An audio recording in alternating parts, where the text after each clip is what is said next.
வணக்கம். புதுவை மற்றும் அதனை சுற்றியுள்ள பகுதிகளில் நடைபெற்ற பல்வேறு நிகழ்வுகளை விரிவாக காண்பதற்கு முன்பு தலைப்புச் செய்திகளை காண்போம்.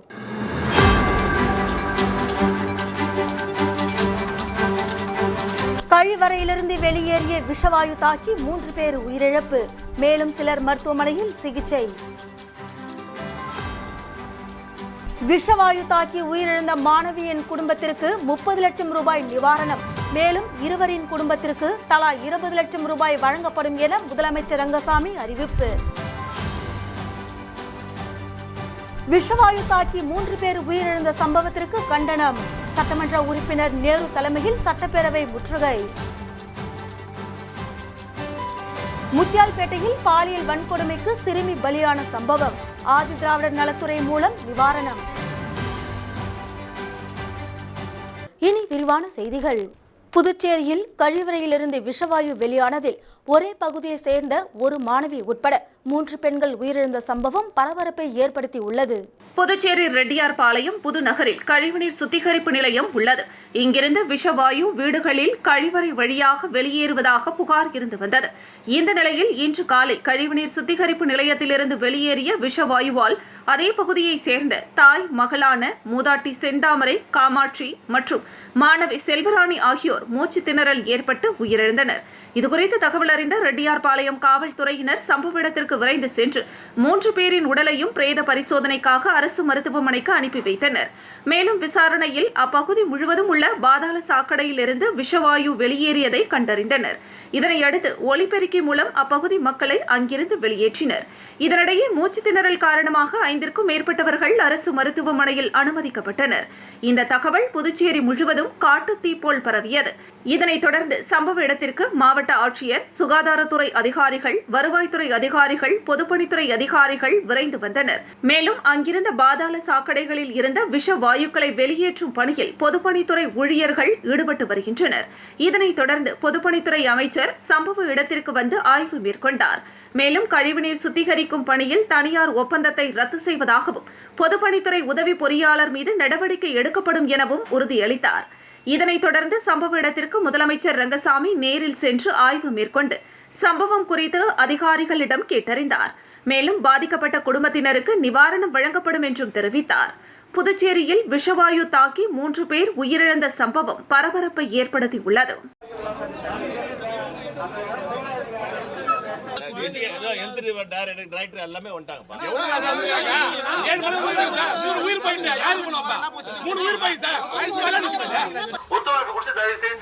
வீட்டு உள்ள யாராவது இருக்கிற மாதிரி வாங்க, ஒரு 1 மணி நேரம் 1.5 மணி நேரம் நீங்க ஒத்துழைப்பு கொடுத்தீங்கன்னா அதிகாரிகள் வந்து அந்த விஷயத்தை வந்து சரி செஞ்சிருவாங்க. அதுக்கப்புறம் நார்மல் சூழ்நிலை ஏற்பட்டுரும்.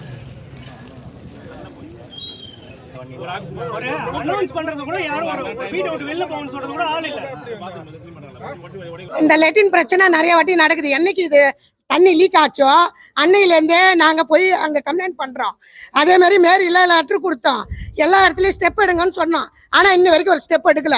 இப்போ ஒரு உயிர் போனதுனால, ஒரு உயிரில் 3 உயிர் போய்க்குது. அது போனதுனால தான் இப்போ எல்லா அதிகாரிங்க வராங்க.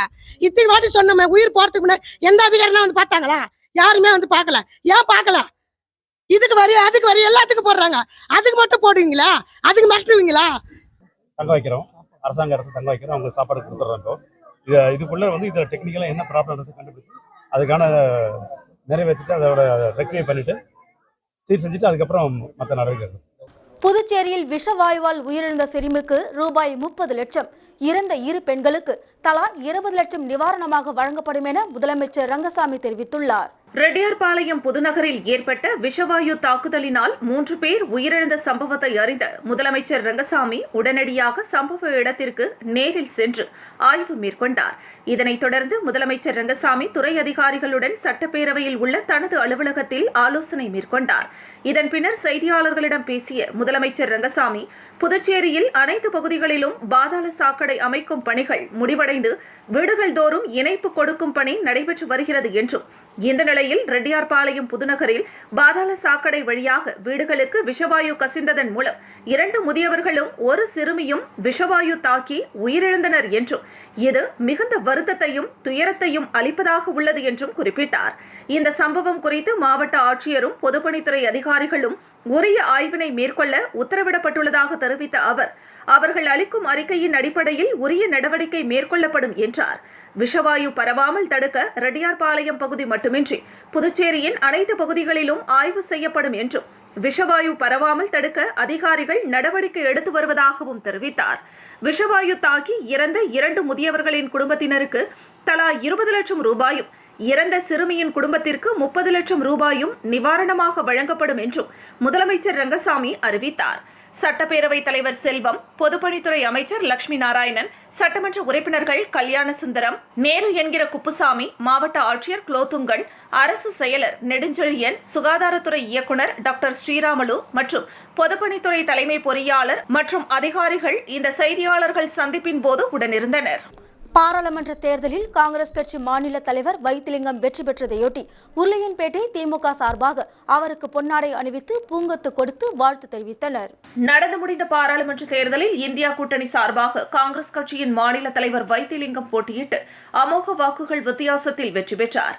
இதனையடுத்து அவருக்கு கூட்டணி கட்சி நிர்வாகிகள், காங்கிரஸ் கட்சி நிர்வாகிகள் தொடர்ந்து வாழ்த்து தெரிவித்து வருகின்றனர்.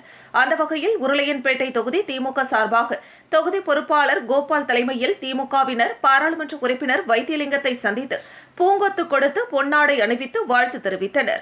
இந்த நிகழ்ச்சியில் தொகுதி செயலாளர் சக்திவேல் மற்றும் தொகுதி திமுக நிர்வாகிகள் ஏராளமானோர் கலந்து கொண்டனர்.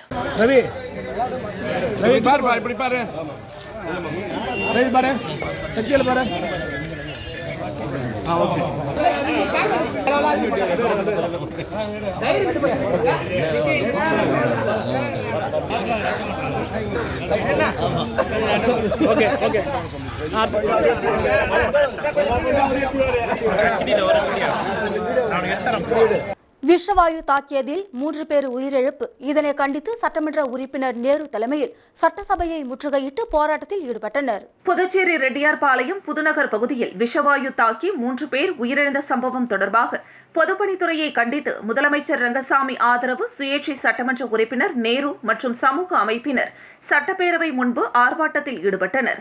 அதனைத் தொடர்ந்து இதுபோன்ற சம்பவங்கள் புதுச்சேரியில் நடக்கக்கூடாது என்றும், சம்பவத்தில் கவனக்குறைவாக செயல்பட்ட அதிகாரிகள் மீது நடவடிக்கை எடுக்க வேண்டும் என்றும், பொதுப்பணித்துறையின் செயல்பாட்டை விசாரிக்க வேண்டும் என்றும் வலியுறுத்தினர். அதனைத் தொடர்ந்து முதலமைச்சர் ரங்கசாமியை சந்தித்து மனு அளித்தனர். கண்டிக்கின்றோம் கண்டிக்கின்றோம் கண்டிக்கின்றோம் கண்டிக்கின்றோம் செயல்படாத பொதுப்பணித்துறையை கண்டிக்கின்றோம் கண்டிக்கின்றோம் கண்டிக்கின்றோம் கண்டிக்கின்றோம் பொது மக்கள் உயிர்கள் கொத்து கொத்தா போகுது. ஏன்னு கேட்டீங்கன்னா ஆள் பற்றாக்குறை, அதிகாரிகளுக்கு போதுமான ஆள் இல்லாதனால ஒவ்வொரு துறை அதிகாரியும் 2-3 துறைகளை பார்க்கறதுனால அவங்களால எந்த ஒரு நிர்வாகத்தையும் செம்மைப்படுத்த முடியல. இங்க ஆள் பற்றாக்குறையினால எந்த ஒரு கழிவு நீர் வாய்க்காவும் சரி, பாதாள சாக்கடை நீர் கழிவு நீரும் சரி, மருத்துவமனையில சரி, எங்கேயுமே சுற்றி எந்த நிர்வாகத்தில் நீங்க பிடபிள்யூ, முனிசிபாலிட்டியில, மகளிர் மேம்பாட்டு கழகத்தில், இன்னும் முக்கிய துறைகளில் எங்கேயுமே ஆள் பற்றாக்குறை இருக்கிறதுனால அங்கே இன்னைக்கு 2 மாசமா தேர்தல் விதிமுறை நடைமுறையில் இருந்ததுனால யாரும் இந்த 2 மாசத்துக்கு எந்த ஒரு வேலையும் செய்யாத இன்னைக்கு பணியை தொடங்கினா கூட, நேற்று ஒரு காத்தடிச்சது, இந்த காத்தடிச்சில் ஒரு மரம்லாம் விழுந்ததை கூட இந்த நிர்வாகத்தால் உடனே சீர்படுத்த முடியல. சமூக விரோதிகளின் கூடாரமாக மாறும் அரிக்கைமேடு சுற்றுலா தலம். கடல் வாணிபத்தில் தமிழர்கள் எப்படி கொடிக்கட்டி பறந்தார்கள் என்பதற்கான சான்றாக புதுச்சேரி அரியாங்குப்பம் அருகே இருக்கும் அரிக்கைமேடு பகுதி உள்ளது. கடலில் இருந்து 3 கிலோமீட்டர் தூரத்தில் அமைந்திருக்கும் சிறு நகரமான இங்கு கிமு 200 முதல் கிபி 200 வரை வாணிபம் நடந்ததற்கான ஆதாரங்கள் அகழாய்வு மூலம் கிடைத்துள்ளன. அதிலும் ரோமானிய அரசன் அகஸ்டஸ் உருவம் பொறித்த நாணயங்கள், மணிகள், ரெடகோட்டா பொம்மைகள் கண்டெடுக்கப்பட்டதன் மூலம் ரோமானியர்களுக்கான வாணிபம் சிறந்து விளங்கியதாக அறிய முடிகிறது. அரிக்கைமேடு பகுதியில் கிடைத்த சாயந்தொட்டி, உரைக்கிணறு, மதுஜாடி, பிரமி எழுத்து அமைந்த பானை ஓடு, யாவன குடியிருப்பின் சுவர் பகுதிகள் ஆகியவற்றை பற்றி ஆராய்ச்சியாளர்கள் குறிப்பிட்டுள்ளனர். ஆனால் இங்கு அகழாய்வு நடத்த புதுச்சேரி அரசு பலமுறை நிதி ஒதுக்கீடு செய்திருப்பதாக அறிவித்தாலும் இதுவரை பணிகள் தொடங்கப்படவில்லை என்கிறார் வரலாற்று ஆய்வாளர் அறிவன். இது குறித்து சமூக ஆர்வலர் ரமேஷ் நம்மிடம் கூறுகையில், திரைப்பட இயக்குனர் மணிரத்னம் இயக்கிய பொன்னியின் செல்வன் படத்தில் சில காட்சிகள் அரிக்கன்மேடு பகுதியில் படமாக்கப்பட்டது.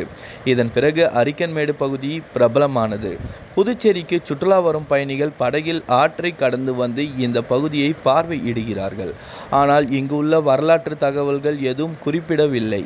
மேலும் இங்கு வரும் சுற்றுலா பயணிகளுக்கு தேவையான எந்த ஒரு வசதியும் இல்லை. இதனால் அரிக்கன்மேட்டுக்கு வரும் சுற்றுலா பயணிகள் அடுத்த சில நொடிகளிலே இங்கிருந்து புறப்பட்டு சென்று விடுகின்றனர். அரிக்கன்மேடு குறித்த எந்த ஒரு வரலாற்று தகவல்களும் குறிப்பிடாததால் வெறும் சுண்ணாம்பு கட்டிடத்தை மட்டுமே பார்த்து செல்வதாகவும் அதன் அருமை தெரியாமலே திரும்பி செல்வதாகவும் இதன் நிலை ஏற்பட்டுள்ளது. விடுமுறை நாட்களில் ஏராளமான சுற்றுலா பயணிகள் வந்தாலும் மற்ற நேரங்களிலும் மாலை வேளைகளிலும் இது சமூக விரோதிகளின் கூடாரமாக மாறியிருப்பதாக சமூக ஆர்வலர் குற்றம் சாட்டுகிறார். இங்கு மாலை வேளையில் பலரும் கூடி இரவு வரை மதுபானம் அருந்துகின்றனர். அவர்கள் விட்டு செல்லும் பாட்டில்கள் மற்றும் பிளாஸ்டிக் குப்பைகளில் தினமும் எடுத்து போடுவதே இங்குள்ள 2 பணியாளர்களுக்கு முக்கியமான வேலையாகி விட்டது. அரிக்கன்மேடு பகுதியில் புதைந்திருக்கும் நமது உண்மையான முழுமையான வரலாற்றை அறிய முடியவில்லை. இதற்கு காரணம் அரசின் அலட்சியமே தவிர வேறெதுவும் இல்லை. நமது முன்னோர்களை விட அதிநவீன தொழில்நுட்பத்தை வைத்திருந்தாலும் அதனை பயன்படுத்தி பண்டைய வரலாற்றை தோண்டி எடுக்காமலும் பாதுகாக்காமலும் சமூக விரோதிகளின் கூடாரமாக காட்சி அளிக்கிறது அரிக்கன்மேடு என தனது வருத்தத்தை வெளிப்படுத்தினார் ரமேஷ். இந்த வரலாற்று சிற்பமிக்க இந்த இடம் அரிக்கன்மேடை உடனே இந்திய இங்க இருக்கிற புதுச்சேரி அரசு தொழில்துறையாகட்டும், இந்திய தொழில்துறையாகட்டும் அதை சீரமைச்சு அருங்காட்சியகம் அமைத்து காவல்துறையோட பாதுகாப்பு இரும்புமாக அந்த இடத்துல காவல்துறையை பாதுகாப்பு நிர்ணயம் பண்ணி அந்த புதுச்சேரி மண்ணினுடைய வரலாற்றை இந்த தொன்மையான இடமான அந்த அரிக்கன்மேட்டுடைய வரலாற்றை அகழ்வாய்ச்சி செய்ய வேண்டும் இந்த புதுச்சேரி சார்பாக நாங்கள் கோரிக்கை வைக்கிறோம். புதுச்சேரி முத்தியால்பேட்டை பகுதியில் வன்கொடுமையால் பாதிக்கப்பட்டு இறந்த ஆர்த்தியின் பெற்றோரிடம் நிதிக்கான ஆணையினை முதலமைச்சர் ரங்கசாமி வழங்கினார். புதுச்சேரி முத்தியால்பேட்டை பகுதியில் பாலியல் வன்கொடுமையால் பாதிக்கப்பட்டு இறந்த சிறுமியின் பெற்றோரிடம் ஆதிதிராவிடர் மற்றும் பழங்குடியினர் நலத்துறை வன்கொடுமை தடுப்பு சட்டத்தின் கீழ் இறப்பிற்கான முதல் தவணையாக 50% நிதியாக 4,12,500 ரூபாய் மற்றும் புதுவை அரசின் கூடுதல் நிவாரணமாக 3 லட்சம் ரூபாய் என மொத்தம் 7,12,500 ரூபாய்க்கான ஆணையினை முதலமைச்சர் ரங்கசாமி வழங்கினார். அதனைத் தொடர்ந்து ஆதிதிராவிடர் நலம் மற்றும் பழங்குடியினர் நலத்துறை சார்பில் எதிர்பாராத விபத்தில் இறக்கும் குடும்பத்தினருக்கு இழப்பீடு வழங்கும் திட்டத்தின் கீழ் 10 லட்சம் ரூபாய் இழப்பீட்டுத் தொகையாக முதலமைச்சர் ரங்கசாமி சிறுமியின் பெற்றோரிடம் வழங்கினார். இந்த நிகழ்ச்சியில் சட்டப்பேரவைத் தலைவர் செல்வம், வேளாண் துறை அமைச்சர் ஜெயக்குமார், சட்டமன்ற உறுப்பினர்கள் கல்யாணசுந்தரம், பிரகாஷ்குமார், துறை இயக்குநர் இளங்கோவன் ஆகியோர் உடனிருந்தனர். விளம்பர இடைவெளிக்கு பிறகு செய்திகள் தொடரும்.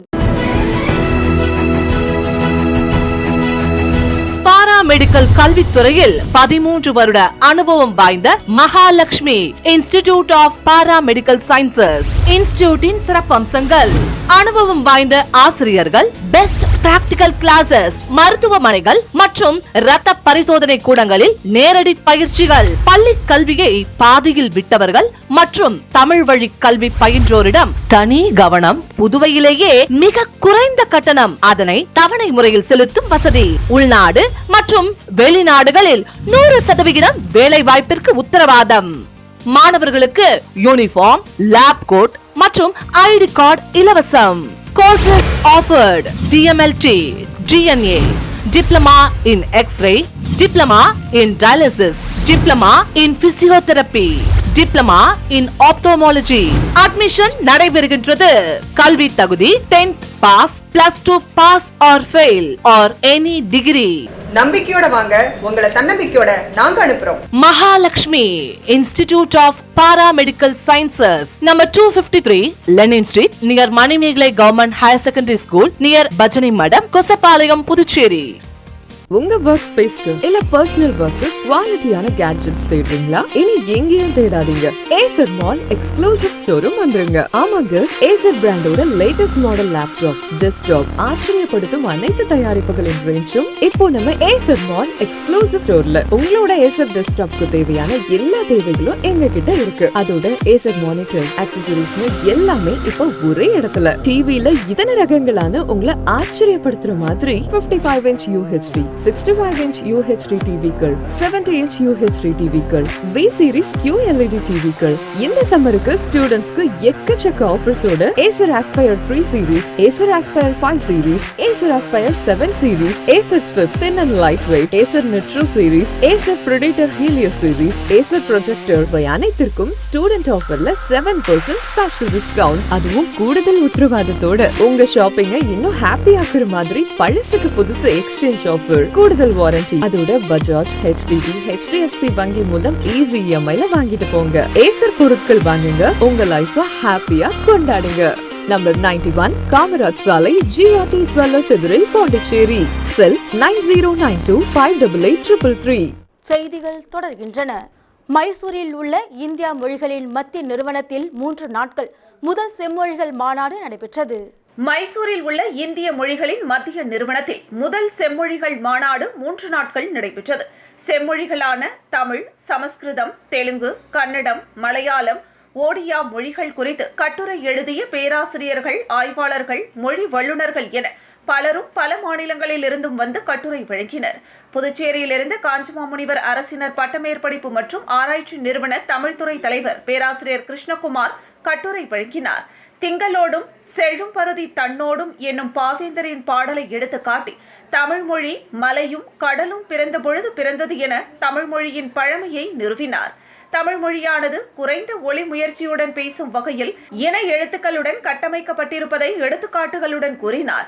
பல்லாயிரம் ஆண்டுகளுக்கு முன்னரே தோன்றிய இலக்கண நூலான தொல்காப்பியத்திலேயே செந்தமிழ் எனும் சொல் இருப்பதினை எடுத்து காட்டினார்.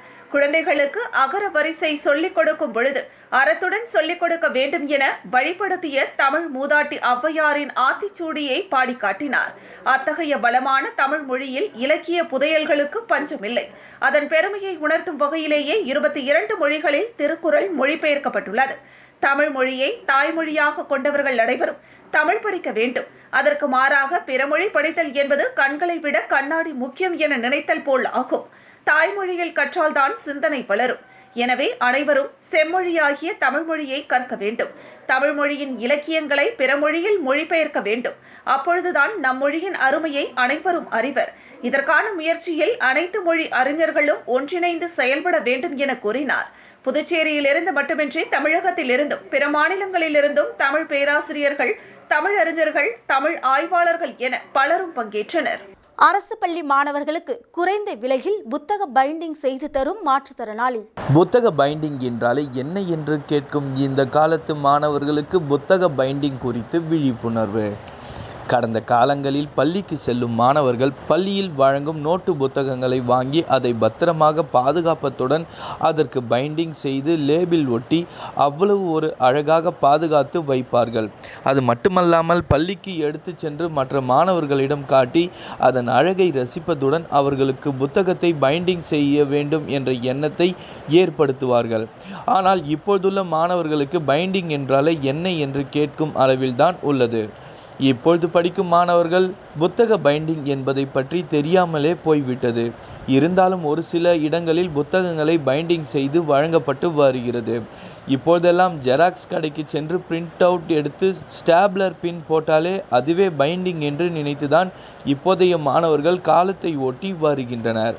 ஆனால் இந்த சூழ்நிலையில் புதுச்சேரியை சேர்ந்த மாற்றுத்திறனாளி ஜோசப் என்பவர் மாணவர்களுக்கு பழமை மறக்கக்கூடாது என்பதற்காக இன்றளவும் புத்தகங்கள் மற்றும் நோட்டுகளை பைண்டிங் செய்து கொடுத்து வருகிறார். அதாவது அரசு பள்ளியில் படிக்கும் மாணவ மாணவிகள் கஷ்டப்படுபவர்கள், ஏழ்மையான பிள்ளைகள், அவர்களுக்கு அரசு பள்ளியில் படிக்கும் மாணவ மாணவிகளின் நலனை கருத்தில் கொண்டுதான் செய்யும் பைண்டிங் தொழில் பாதி விலைக்கு பைண்டிங் செய்து மாணவர்களுக்கு வழங்கி வருகிறார். தன்னால் இயன்ற ஒரு உதவியாக இருக்கட்டும் என நினைத்து அவர் இந்த சேவையை செய்து வருகிறார். இதை பயன்படுத்தி புதுச்சேரியில் உள்ள அரசு பள்ளியில் படிக்கும் மாணவ மாணவிகளுக்கும் அவரிடம் ஆவலாக சென்று புத்தகத்தை பைண்டிங் செய்து வாங்கி வருகிறார்கள். அது மட்டுமல்லாமல் பைண்டிங் என்றாலே என்ன என்று தெரியாத இந்த காலத்து மாணவர்களுக்கு புத்தக பைண்டிங் பற்றி விழிப்புணர்வு ஏற்படுத்தி வருகிறார் என்பது குறிப்பிடத்தக்கது. மாற்றுத்திறனாளியான ஜோசப் பல்வேறு சமூக நல பணிகளையும் செய்து வருவதாகவும் அவருக்கு கிடைக்கும் சொற்ப வருமானத்தில் ஒரு பகுதியை பொது சேவைக்காக பயன்படுத்தி மற்றவர்களுக்கும் முன்னோடியாக திகழ்ந்து வருகிறார் என்பது குறிப்பிடத்தக்கது. ஜோசப்பு, நான் ஒரு மாற்றுத்திறனாளி. நான் சாரா பகுதியில் வச்சுட்டு வந்தேன். இப்போதைக்கு அரியாங்குப்பம் மாறுதலாகி போயிட்டேன். இப்போ சாரம் பகுதியில் சின்னதாக ஒரு பைண்டிங் கடை வச்சுக்கிறேன். இந்த பைண்டிங் கடையை வந்து கிட்டத்தட்ட ஒரு 13 வருஷமாக வச்சுருந்தேன். இடையில அந்த கொரோனாவில் வந்து எல்லாம் மக்கள்லாம் ரொம்ப பாதிக்கப்பட்டாங்க. அந்த கொரோனா காலங்களில் ஏழ்மையான மாணவர்கள் பாதிக்கப்பட்டிருந்தாங்க. சின்ன சின்ன பசங்களாம் வந்து அந்த கிழிச்சிட்டு போகிறாங்க. அதேமாதிரி பைண்டிங் வந்து பர்பேண்டிங் பண்ணல தனித்தனியாக ஏடு ஆகிட்டு போகுது. அந்த பைண்டிங் பண்ணால் பாதுகாப்பாக இருக்கும். அதாவது ஸ்பைரல் பைண்டிங்லாம் பண்ணி வச்சா புத்தகம்லாம் வந்து ரொம்ப பாதுகாப்பாக இருக்கும், கிழியாது, பத்திரமா வச்சுக்குவாங்க. அது வந்து ஒரு 6 மாதம், 1 வருஷம், 2 வருஷமும் அது பத்திரமா வச்சுக்கலாம்.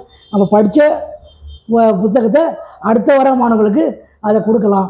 புதுச்சேரி தாகூர் அரசு கலை அறிவியல் கல்லூரிக்கு கல்வித்துறை செயலர் ஆஷிஷ் மாதரோ மோரோ வருகை புரிந்தார். ஆண்டுதோறும் ஜூன் மாதம் 5ஆம் நாள் உலக சுற்றுச்சூழல் தினமாக கொண்டாடப்பட்டு வருகிறது. சுற்றுச்சூழல் பாதுகாப்பதன் அவசியத்தை பொதுமக்களுக்கும் இளைஞர்களுக்கும் வலியுறுத்தும் வகையில் விழிப்புணர்வு நிகழ்வுகள் நடத்தப்பட்டு வருகிறது. ஒவ்வொரு மனிதனும் ஒரு மரக்கன்றாவது நட்டு பாதுகாக்க வேண்டும், வளர்க்க வேண்டும். அப்பொழுதுதான் உலகில் சுற்றுச்சூழல் சிறப்பாக இருக்கும் எனும் நோக்கில் இந்த நாள் கொண்டாடப்பட்டு வருகிறது. உலக சுற்றுச்சூழல் தினத்தையொட்டி கல்லூரிக்கு வருகை புரிந்த கல்வித்துறை செயலர் ஆஷிஷ் மாதாரோ மோரே கல்லூரி வளாகத்தில் மரக்கன்று நட்டார். அதன் பிறகு நன்றியின் தோட்டம் எனும் தோட்டத்தை திறந்து வைத்தார். அப்போது அவர் சுற்றுச்சூழலை பேணி காப்பதில் கல்லூரி நிர்வாகம் சிறப்பாக செயல்பட்டு வருகிறது என்றும், கல்லூரி மாணவர்களிடையே மரக்கன்று நடுவதன் அவசியத்தை வலியுறுத்தும் வகையில் கல்லூரி நிர்வாகம் பல்வேறு செயல்பாடுகளில் ஈடுபட்டு வருகிறது என்றும் தெரிவித்தார். கல்லூரி வளாகம் பசுமை வளாகமாக நகர்வனமாக உள்ளது என சுட்டிக்காட்டி பாராட்டினார். அதனைத் தொடர்ந்து கல்லூரி முதல்வர் முனைவர் சசிகாந்த தாஸ் கல்வித்துறை செயலரை கல்லூரி வளாகத்தில் உள்ள பல்வேறு மரங்கள், சோழர் தோட்டம், வீரமங்கை வேலுநாச்சியார் தோட்டம், வீரபாண்டிய கட்டபொம்மன் தோட்டம் முதலான பல்வேறு தோட்டங்களை சுற்றி காண்பித்து அவற்றின் சிறப்புகளை எடுத்துரைத்தார். இந்த நிகழ்வில் கல்லூரி பேராசிரியர்களும் அலுவலக பணியாளர்களும் மாணவர்களும் திரளாக கலந்து கொண்டனர்.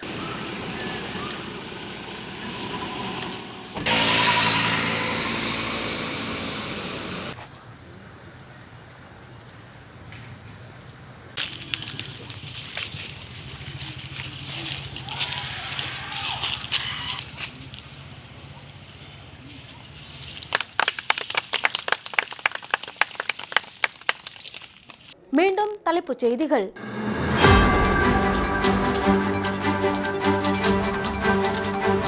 கழிவறையிலிருந்து வெளியேறிய விஷவாயு தாக்கி 3 பேர் உயிரிழப்பு, மேலும் சிலர் மருத்துவமனையில் சிகிச்சை. விஷவாயு தாக்கி உயிரிழந்த மாணவியின் குடும்பத்திற்கு 30 லட்சம் ரூபாய் நிவாரணம், மேலும் இருவரின் குடும்பத்திற்கு தலா 20 லட்சம் ரூபாய் வழங்கப்படும் என முதலமைச்சர் ரங்கசாமி அறிவிப்பு. விஷவாயு தாக்கி 3 பேர் உயிரிழந்த சம்பவத்திற்கு கண்டனம், சட்டமன்ற உறுப்பினர் நேரு தலைமையில் சட்டப்பேரவை முற்றுகை. முத்தியால்பேட்டையில் பாலியல் வன்கொடுமைக்கு சிறுமி பலியான சம்பவம், ஆதி திராவிடர் நலத்துறை மூலம் நிவாரணம். இத்துடன் செய்திகள் நிறைவடைகின்றன. உங்களிடமிருந்து விடைபெறுவது ஜானகி. செய்திகளை உடனுக்குடன் தெரிந்து கொள்ள கமலா தொலைக்காட்சியின் சமூக வலைதளத்தை பின்பற்றவும். நன்றி, வணக்கம்.